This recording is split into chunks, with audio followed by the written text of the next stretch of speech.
कानपुर में ये वो गली है जिसमें राजू श्रीवास्तव जी रहते थे। इस देश के हास्य कलाकार, लोगों को खुशियां बांटने वाले, दुखी लोगों के चेहरों को मुस्कुराहट में बदलने वाले, हास्य की नई दुनिया बसाने वाले, इस देश में हास्य का फुलझड़ी छुड़ाने वाले राजू श्रीवास्तव। ये मेरे पीछे वो कोठी है, काका कोठी, रामेश चंद्र श्रीवास्तव, बलई काका की कोठी। बलई काका राजू श्रीवास्तव के पिता थे, वो एक कवि थे। माना जाता है कि अपने पिता की कविता सुन सुन करके ही राजू श्रीवास्तव के मन में एक भाव जगा। उसके बाद अमिताभ बच्चन जी की एंट्री होती है। अमिताभ बच्चन को अपना आइडियल मानने वाले राजू श्रीवास्तव अमिताभ बच्चन की मिमिक्री करते करते हास्य कलाकार हो गए। कई बार कई मौक़ों पर राजू श्रीवास्तव ने इसका जिक्र भी किया कि मैं अमिताभ बच्चन का ही मिमिक्री करके हास्य कलाकार बना हूँ। यहाँ तक कि एक बार उन्होंने जिक्र किया था कि मेरी मम्मी ने मुझे एक बार अमिताभ बच्चन की फिल्म देखते हुए पकड़ा था और कहा था कि तुम घर चलो, तुमको अमिताभ बच्चन कोई खाना नहीं देंगे। लेकिन आखिर में उन्होंने जिक्र करते स्टेज से कहा था, अमिताभ बच्चन की मिमिक्री से ही मुझे खाना मिला। ये वाकया उन्होंने अमिताभ बच्चन जी को खुद सुनाया था। आज मैं उसी राजू श्रीवास्तव घर के पास खड़ा हुआ हूँ। बाहर पुलिस बुलाई गई है क्योंकि राजू श्रीवास्तव के वो जो भाई हैं काजू श्रीवास्तव, जिनको देखने के लिए राजू श्रीवास्तव गए थे दिल्ली में, उसी बाजी में उनको गिर पड़े और उसके बाद उनको चोट लगी। उसके बाद ICU गए, एम्स में भर्ती रहे। सभी लोगों ने उनकी कुशल क्षेम पूछी। PM CM से लेकर के बॉलीवुड की महान हस्तियां, अमिताभ बच्चन, सब ने उनके बारे में पूछा। सब ने उनके लिए दुआ की। गली गली में दुआ हुई, हर मंदिर में दुआ हुई। कानपुर में तो नीम के पेड़ लगाए गए, पनकी मंदिर, सब जगह पे उनकी पूजा हुई। सबकी आशाएं थी राजू आएंगे, आंखें खोलेंगे, खुशियों का जो गुलदस्ता है इतनी जल्दी मुरझाएगा नहीं। लेकिन आखिर में वो मुरझा ही गया। ये ताला पीछे बंद है। ये ताला ये बताता है कि राजू श्रीवास्तव की पर्सनल, इनके बगल में राजू श्रीवास्तव रहते हैं। इस वाली कोठी को राजू श्रीवास्तव ने पिता के नाम पे बनवाया था। इसमें ताला लग गया है। ये ताला शायद अब उन खुशियों पे लग गया है जो राजू श्रीवास्तव लोगों को बांटते थे, इस देश में लुटाते थे। स्टेज पे जब पहुंचते ही कितना भी गमगीन आदमी होता था, राजू को देखते ही उसके चेहरे में खुशी आ जाती थी।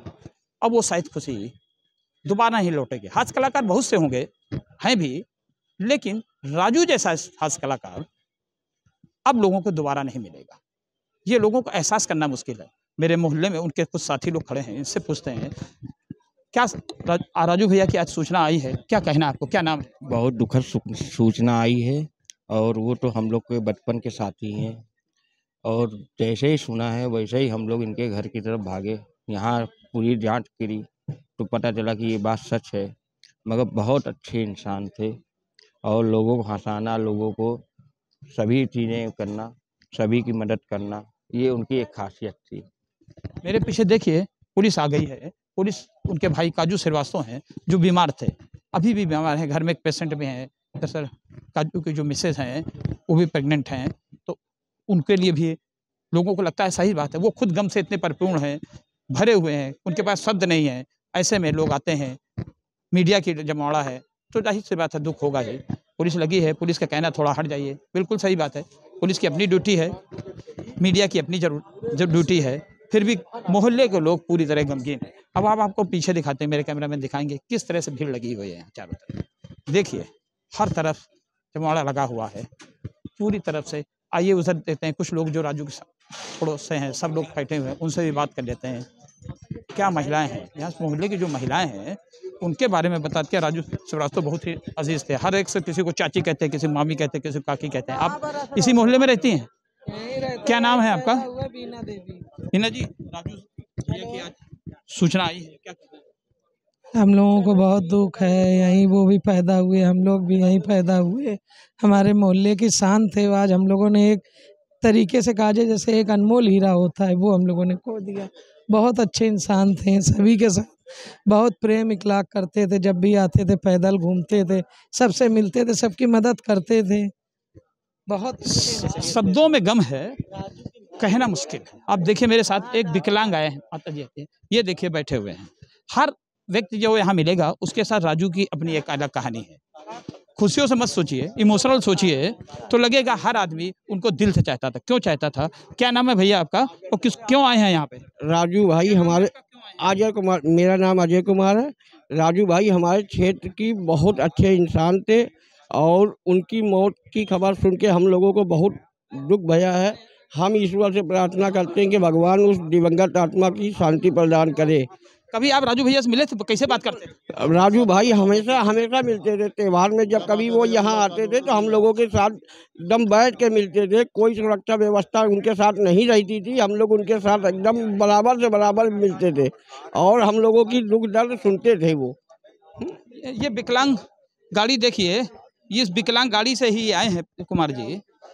महसूस करिए, ये पैर से अपंग हैं, इनको कहीं भी निकलना होगा तो शायद इस गाड़ी की सहारा जरूरत पड़ती है, बड़ी मुश्किल होती होगी गाड़ी चलाने में। लेकिन राजू की जो कहा मौत सुन करके इनके पास शब्द नहीं था, गम नहीं था, ये कुछ गम व्यक्त करना चाहते थे। राजू को शायद नहीं देख पाएंगे आप कभी, तो उनका घर ही देखने चले आए। ये होती है, कहते हैं ना, हर आदमी को एक दिन जाना है, दुनिया से जाना है, सब जाएंगे, हम भी जाएंगे, सारे लोग जाएंगे, लेकिन उसके जाने के बाद ही पता चलता है कि लोग उसे कितना प्यार करते हैं। ये प्यार इमोशनल, प्रेम, स्नेह से भरा होता है। राजू श्रीवास्तव ने शायद यही कमाया था। खुशी तो बांटी थी, लेकिन खुशी के साथ साथ वो एक अच्छे इंसान भी थे, इमोशनल इंसान थे। कानपुर में हजारों लोगों की उन्होंने ऐसी सहायता की जो शायद पड़ोसी को भी नहीं पता होगा कि उसकी हेल्प किसने की। राजू अब इस दुनिया में नहीं है, ये गली हमेशा उनकी याद में खोई रहेगी, लेकिन इसके साथ साथ वो भी खोए रहेंगे, वो भी याद करेंगे जो राजू से हमेशा खुशियों का खजाना ही लूटते थे। रंजय सिंह,